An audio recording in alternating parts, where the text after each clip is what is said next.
একজন কুমারী মেয়ে একটি ঘরে গিয়ে করাঘাত করলেন। একজন ২০ বছরের যুবক বেরিয়ে আসলো। অতঃপর মেয়েটি বলল, আমি মাদ্রাসায় যাচ্ছিলাম, পথিমধ্যে আমার সঙ্গীদের হারিয়ে পথ ভুলে এখানে এসেছি। আমাকে পথ দেখিয়ে দিলে অনেক কৃতার্থ হব। যুবকটি বলল, আপনার গন্তব্য তো এখান থেকে অনেক দূর। আপনি একেবারে পরিত্যক্ত এলাকায় চলে এসেছেন। আজকে এই সময় বাড়ি পৌঁছানো আপনার পক্ষে সম্ভব নয়। আপনি বরং আমার এখানে রাত্রি যাপন করুন। আগামীকাল আমি আপনাকে বাড়ি পৌঁছে দেব। মেয়েটি অনেকক্ষণ ভাবল, যুবকের কথায় সত্যি যুক্তি আছে। এখন সন্ধ্যা নেমে এসেছে। উপায়ন্ত না পেয়ে মেয়েটি রাত্রি যাপন করার সিদ্ধান্ত নিল। ঘরে যুবক একা।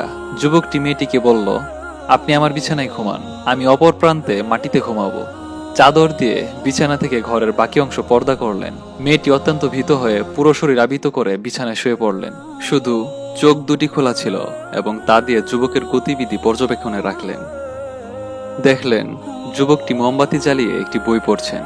হঠাৎ বইটি বন্ধ করে দিলেন এবং নিজের একটি হাতের আঙুল মোমবাতির আগুনে প্রায় ৫ মিনিট ধরে রাখলেন। এভাবে তার সব আঙ্গুলগুলোই পোড়াচ্ছিলেন। এটা দেখে মেয়েটি আরো ভীত হয়ে পড়লেন। কোনো জিনের কবলে পড়ল কিনা এই ভয়ে তার কান্না চলে আসলো, কিন্তু যুবকের ভয়ে জুড়েও কাঁদতে পারছেন না। এভাবে উভয়েরই বিনিদ্রার রজনী কাটল।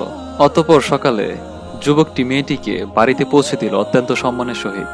মেয়েটি বাড়িতে গিয়ে তার বাবার কাছে রাতের এই অদ্ভুত ঘটনা বৃত্তান্ত খুলে বলল, কিন্তু তার বাবা ঘটনাটি বিশ্বাস করতে পারছিল না। ফলে তিনি পথিক বেশে যুবকের বাড়িতে এসে রাস্তা ভুলে যাওয়ার কথা বলে সাহায্য চাইলেন, ঠিক তার মেয়ের মতন। অতঃপর তিনি দেখলেন সত্যি যুবকটির হাতের আঙ্গুলগুলো বাঁধা ছিল। তিনি এই আঙ্গুলগুলো পুড়ে যাওয়ার কারণ জিজ্ঞাসা করলেন। জবাবে যুবক বললেন এক অদ্ভুত কথা। গত রাতে আমার বাড়িতে এক সুন্দরী মেয়ে আশ্রয় নিয়েছিল।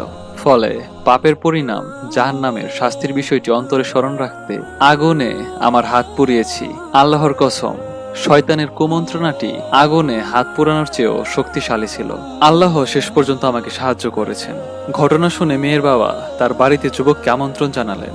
যুবকের সততায় মুগ্ধ হয়ে তার ওই সুন্দরী মেয়েকে যুবকের সাথে বিবাহ দিলেন। ফলে আল্লাহর ভয়ে এক রাত্রের উপভোগ বিসর্জন দেওয়ায় আল্লাহ তাআলা বিনিময়ে তার পুরো জীবনের উপভোগ করার সুযোগ করে দিলেন।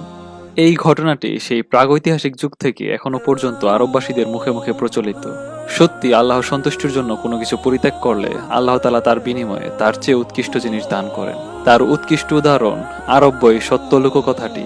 একমাত্র আল্লাহ পাকের ভয় মানুষকে সঠিক পথে চলতে বাধ্য করে। আল্লাহ আমাদের সবাইকে সৎ পথে চলার তৌফিক দান করুন। ইসলামিক ভিডিওগুলো শেয়ার করার চেষ্টা করুন।